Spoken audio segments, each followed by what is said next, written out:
Students, मैं आज आप लोगों के लिए जो टॉपिक लेके आया हूँ वो है metal ligand bonding in transition metal complexes.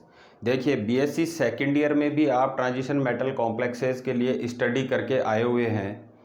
उसमें हमने जो पढ़ा था वहाँ आपने पढ़ी थी 3 थ्योरीज, और वो 3 थ्योरीज किसके लिए आपने पढ़ी थी? आपने ये देखा था कि मेटल और लिगेंड के बीच में बॉन्डिंग किस तरह की होती है। तो मैं यहाँ आपको एक बार वापस से उससे कोरिलेट करना चाहूँगा। देखिए, मेटल और लिगेंड के बीच में जो बॉन्डिंग होती है, उस बॉन्डिंग के लिए हमें जो करना है, तीन थ्योरीज दी गई थी, आपको पता है, जिसमें से पहली थ्योरी आपने पढ़ी थी। पहली थ्योरी है वैलेंस बॉन्ड थ्योरी, जिसको हम शॉर्ट में कहते हैं वीबीटी।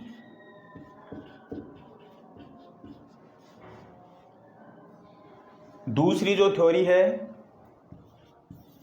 क्रिस्टल फील्ड थ्योरी,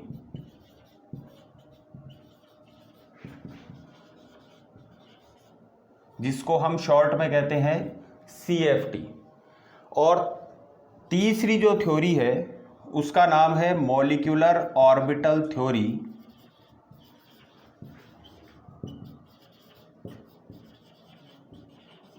जिसको हम शॉर्ट में लिखते हैं एमओटी।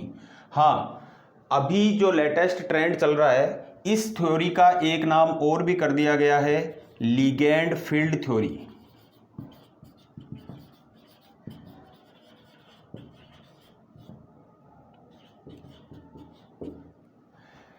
ये 3 थ्योरीज प्रपोज की गई थी मेटल और लिगेंड के बीच की बॉन्डिंग को समझने के लिए।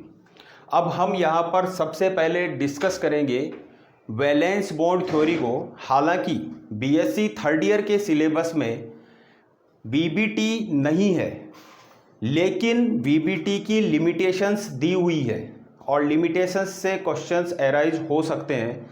इसलिए हमें एक बार उसको शॉर्ट में उसको डिस्कस करना होगा, तभी हम उसकी लिमिटेशंस के ऊपर जाएंगे। देखिए, जो वैलेंस बॉन्ड थ्योरी है,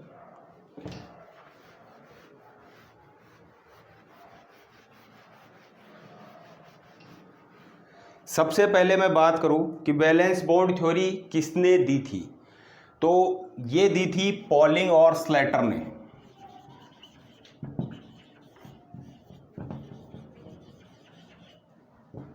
कब दी थी? इन 1935। पॉलिंग और स्लेटर ने दी थी 1935 में। अब देखिए, इस थ्योरी में आप जैसा कि लास्ट ईयर पढ़ के आए हुए हो, देखा था आपने कि इस थ्योरी में क्या अजम्पशंस थे, इसके क्या मेरिट्स थे, इसके क्या डीमेरिट्स थे, उनको हमें यहाँ पर डिस्कस करना है। क्योंकि हमारे सिलेबस में इसके डीमेरिट्स दिए हुए हैं, तो हमें पता है। देखिए, लेकिन किसी भी चीज़ के डीमेरिट्स को पढ़ने के लिए ज़रूरी है कि हम उसकी पहले स्टडी करें और उसके मेरिट्स के ऊपर ध्यान दें। तो सबसे पहले मैं इसका एक ब्रीफ आइडिया आपको यहाँ पे दूंगा, जिसमें देखिए, सबसे पहले बात आती है इसके अजम्पशंस की। अजम्पशंस मतलब इसके अभिग्रहित। अभिग्रहित इस थ्योरी के क्या क्या है? इसके कुछ अभिग्रहित है, जैसा आप पढ़ के आए हो कि सबसे पहले देखिए, कोई भी कॉम्प्लेक्स फॉर्मेशन जब होता है तो उसमें मेटल और लिगेंड 2 चीज़ें होती है।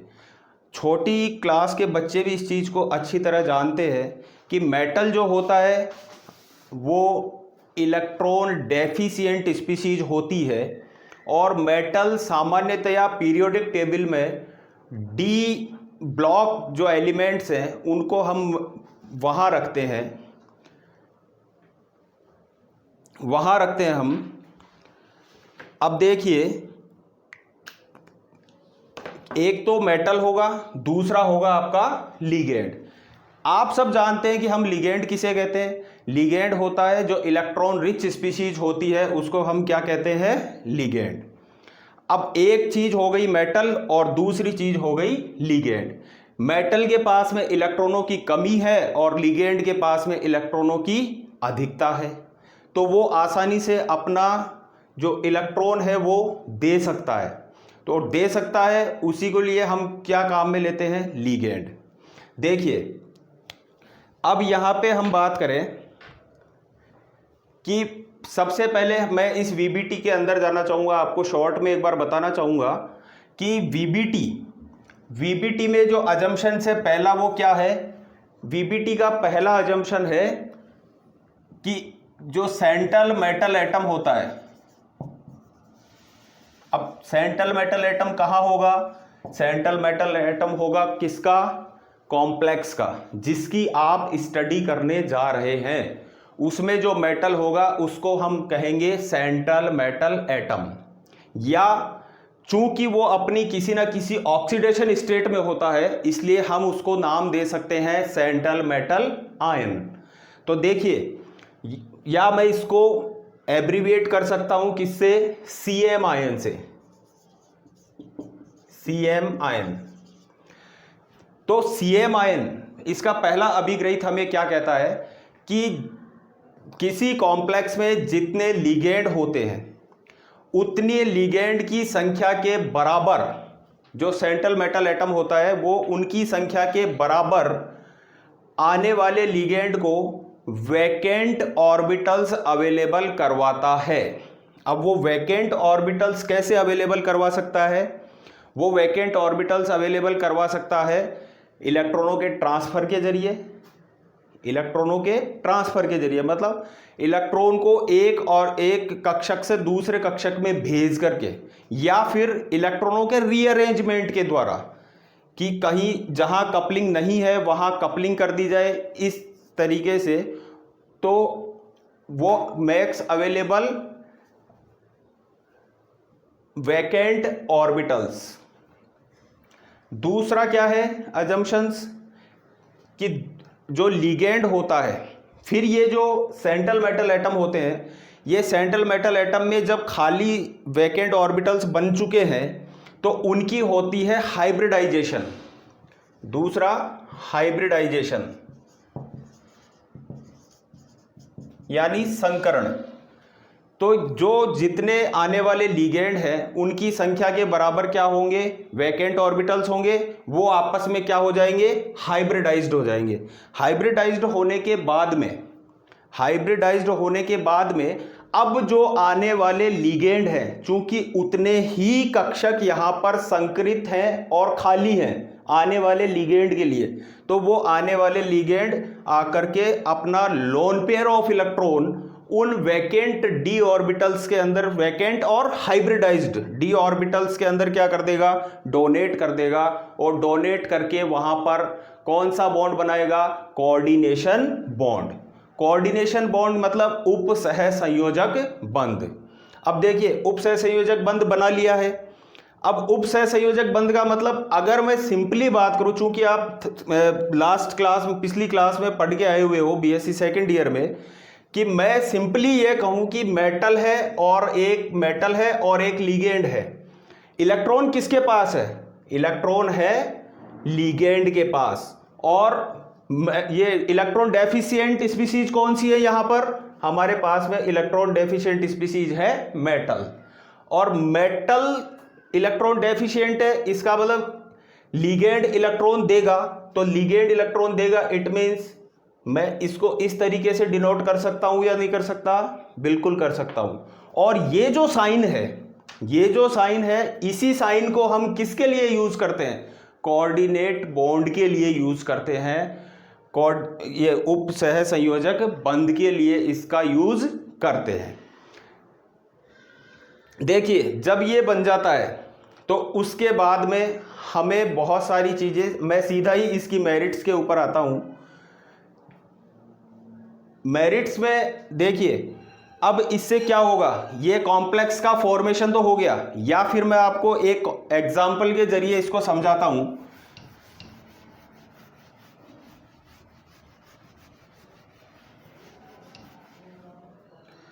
यहां पे मैंने एग्जांपल लिया है FeS2O का होल 6 + 3। ये मैंने एक आयरन का एग्जाम्पल लिया है और ये आयरन का एक एक्वा कॉम्प्लेक्स है।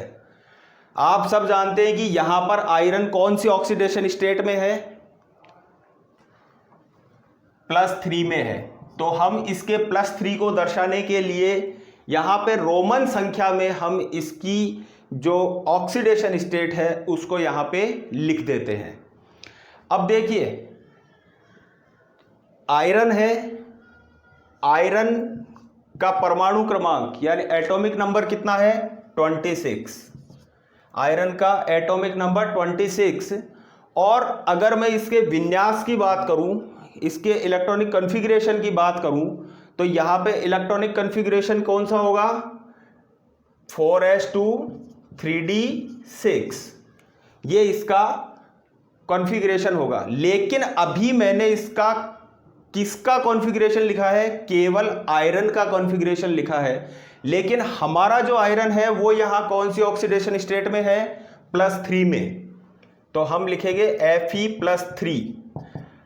अब चूंकि हम जानते हैं कि इलेक्ट्रॉन भरते समय तो जो इलेक्ट्रॉन भरते समय इलेक्ट्रॉन जाता है पहले 4s में और उसके बाद 3d में, लेकिन जब इलेक्ट्रॉन निकलता है तो सबसे पहले किस में जाएगा, निकलेगा किससे 4s से। तो हम इसको रीअरेंज करके लिख रहे हैं 3d6 4s2, यहां से 4s के इलेक्ट्रॉन 2 निकलेंगे और 3d का 1 इलेक्ट्रॉन निकलेगा और ये बन जाएगा 3d5।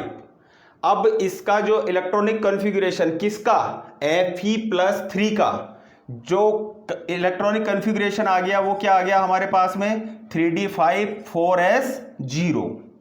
तो इस तरीके से अब देखिए हमारे पास में अभी क्या आया है, केवल और केवल इसका कॉन्फ़िगरेशन आया है।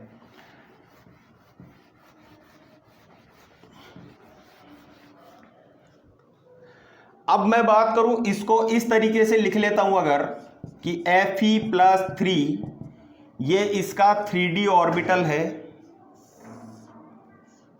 और ये इसका 4s। 3d में आप सब जानते हैं कितने होंगे 5, कौन कौन सा dx dy dz dx² y² और dz², और ये आपका ऑर्बिटल है कौन सा 4s। इसी के साथ में एच ऑन कि यहां पर कौन कौन से हो सकते हैं 4p भी होता है इसमें, 4d भी होता है इसमें, लेकिन हम यहां पर इतना शो इसको नहीं करेंगे। अब देखिए यहां पर हमारे पास में Fe+3 का कॉन्फ़िगरेशन क्या निकल के आया था 3d5। तो हम क्या करेंगे, चूंकि ये 3d5 ये विन्यास हमारे पास में आ गया है। अब देखिए यहां पे H2O जो है वो एक वीक लिगेंड है और वीक लिगेंड होने के कारण यहां पर इलेक्ट्रॉनों की किसी तरह की कोई कपलिंग नहीं होती है। ये सब चीजें आप पिछली क्लास में पढ़ के आए हुए हो, तो नहीं होती है। इसलिए अब आने वाले लिगेंड कितने, एक्वा लिगेंड्स कितने हैं, आने वाले एक्वा लिगेंड है संख्या में 6। तो इस आयरन +3 को कितने अवेलेबल करवाने पड़ेंगे यहां पर वैकेंट हाइब्रिड ऑर्बिटल्स 6।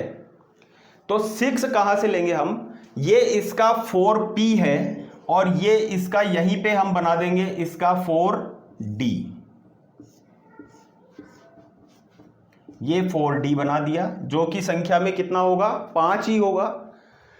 अब देखिए यहां पे अब एक 4s 3 4p और 2 4d, यानी एक 4s का 3 4p के और 2 4d के ऑर्बिटल्स की होगी मिक्सिंग।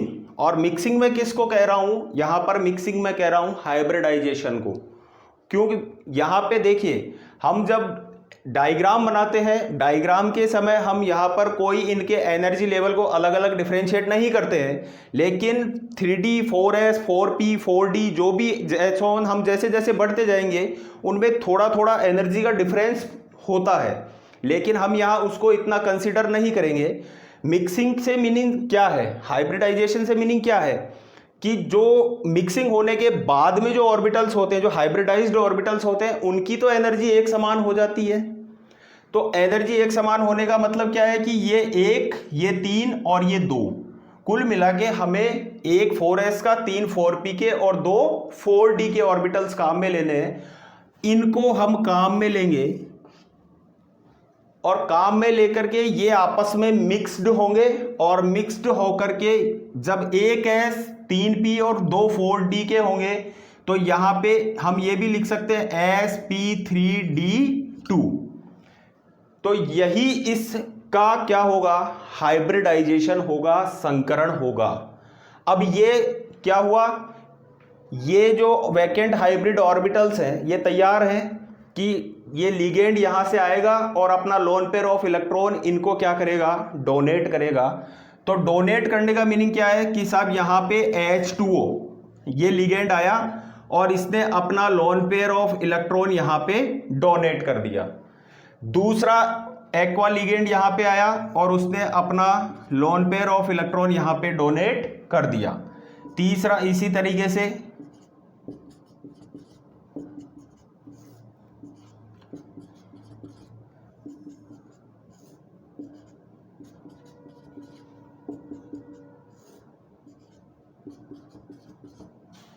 इस तरीके से ये एक्वा लिगेंड्स यहां पे आएंगे और आकर के अपना लोन पेयर ऑफ इलेक्ट्रॉन इनको डोनेट कर देंगे। अब देखिए sp3d2 हाइब्रिडाइजेशन हमारे सामने निकल करके आ गया है। चूंकि हमने एक s काम में लिया, 3p काम में लिए, 2 d ऑर्बिटल काम में लिए, इस तरीके से ये हो गया हमारे पास में। अब इसका मीनिंग क्या है, इसका मीनिंग ये है, देखिए यहां पर बॉन्डिंग हो चुकी है। कौन सी, किसके साथ बॉन्डिंग हो चुकी है, लिगेंड और मेटल के ऑर्बिटल्स के बीच में बॉन्डिंग हो चुकी है। अब इस तरीके से हम ये कह सकते हैं, यहां पर बहुत सी चीजें हमारे सामने निकल करके आती है जो कि हम इसकी मेरिट्स में भी स्टडी करते हैं। जैसा कि आपने लास्ट ईयर स्टडी किया है क्या, कि यहां पे हम इस कॉम्प्लेक्स को देख करके ये बता सकते हैं कि साहब इसकी ज्योमेट्री क्या होगी। ये इसकी मेरिट भी है अपने आप में कि ज्योमेट्री कैसे निकाल लेंगे हम। ज्योमेट्री निकाल लिया कि हमने कह दिया कि साहब sp3d2 हाइब्रिडाइजेशन है। अब sp3d2 हाइब्रिडाइजेशन है तो हमें इसकी ज्योमेट्री का पता होगा कि ज्योमेट्री कौन सी होगी, इसमें ऑक्टाहेड्रल ज्योमेट्री होगी। और ये ऑक्टाहेड्रल ज्योमेट्री हमें पता है sp3d2 होने पर भी ऑक्टाहेड्रल होती है और d2sp3 होने पर भी ऑक्टाहेड्रल ज्योमेट्री ही होती है। ये फर्क पड़ता है कि आप आउटर डी ऑर्बिटल्स काम में ले रहे हैं या आप इनर डी ऑर्बिटल्स काम में ले रहे हैं, ये इसके ऊपर डिपेंड करता है। दूसरा हम इसके आधार पर ये कह सकते हैं क्या, कि हम इसकी मैग्नेटिक प्रॉपर्टीज बता सकते हैं।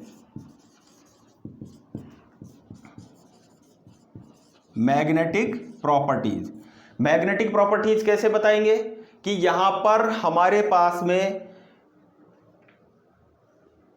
ये जो इलेक्ट्रॉन फील्ड है इसके अंदर भरे हुए हैं, ये पेयर्ड है या अनपेयर्ड है।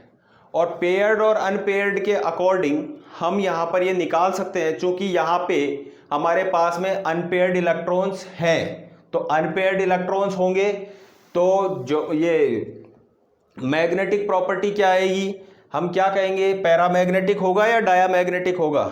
जी बिल्कुल, कॉम्प्लेक्स विल बी पैरामैग्नेटिक। ठीक है, तो ये कुछ छोटी छोटी चीजें हैं जिनको मैं यहां आपके साथ में कोरिलेट कर रहा हूं। नेक्स्ट वीडियो जो मेरा होगा उसमें मैं आपको स्टडी करेंगे हम, जहां से हमारा सिलेबस भी स्टार्ट होता है, कि किसके वैलेंस बॉन्ड थ्योरी के डीमेरिट्स। Thank you.